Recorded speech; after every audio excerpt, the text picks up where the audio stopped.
దేవుని పరిశుద్ధ నామమునకు స్తోత్రములు. అందరికీ ప్రైజ్ ది లార్డ్. ఈ దినము ఆదివారము. మరి మనము ఆదివారము దేవుని మందిరంలోనికి అంటే దేవుని ఆవరణములోనికి వెళ్ళి మరి ఆత్మీయమైన పాఠములను మనము నేర్చుకుంటాం. అయితే అదేవిధంగా దావీదు ఏమంటున్నాడంటే 65వ కీర్తన 4వ వచనంలో నీ ఆవరణంలో నివసించున్నట్లు నీవు ఏర్పరచుకొని చేర్చుకొనువాడు ధన్యుడు.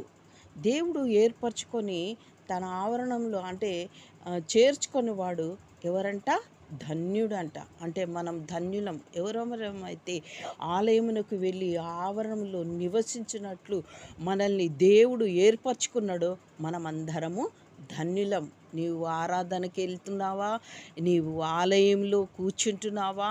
మరి చూడండి, నీ పరిశుద్ధాలయము చేత నీ మందిరంలోని మేలు చేత మేము తృప్తి పొందేదము. చూడండి, నీవు ఏర్పరచుకొని చేర్చుకొని వాడు ధన్యుడు అని అన్నాడు. నీ పరిశుద్ధ ఆలయము చేత నీ మందిరంలోని మేలు చేత. మందిరంలో ఏముందంట? మేలు. అది ఎటువంటి మేలు అంటే ఆత్మ చనిపోకుండా ఆత్మ అనేది బ్రతికుతూ అది జీవింపచేసేటటువంటి వాక్యము. అంటే దేవుని సజీవమైన వాక్యము. అంటే నేనే జీవాహారం అంటున్నాడు కదా దేవుడు యోహాను సువార్తలో. నేనే జీవాహారము, పైనుంచి దిగివచ్చిన జీవాహారము నేనే అంటున్నాడు. యేసుక్రీస్తు జీవాహారమై ఉన్నాడు. ఆయన వాక్యమైన జీవాహారం ఉన్నాడు. ఆదియందు వాక్యముండెను, వాక్యము దేవుని యొద్ద నుండెను, వాక్యము దేవుడై ఉండెను. ఆ విధంగా పైనుంచి దిగివచ్చిన జీవాహారమును నేనే అంటే ఆయన వాక్యము శరీరధారి అయ్యను.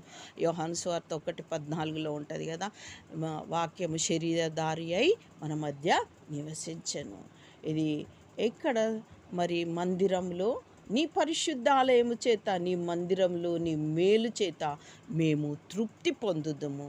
ఆ విధమైన ఏ విధంగా తృప్తి?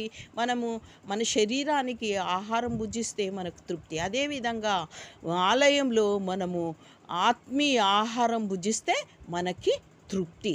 అటువంటి వాక్యము అనే ఆహారమును భుజిస్తూ మనము ధన్యులముగా మేలు పొందొచ్చు. మరి ఆలయంలో తృప్తి పొందుదుముగాక. మరి ఆలయంకి వెళ్ళినావా?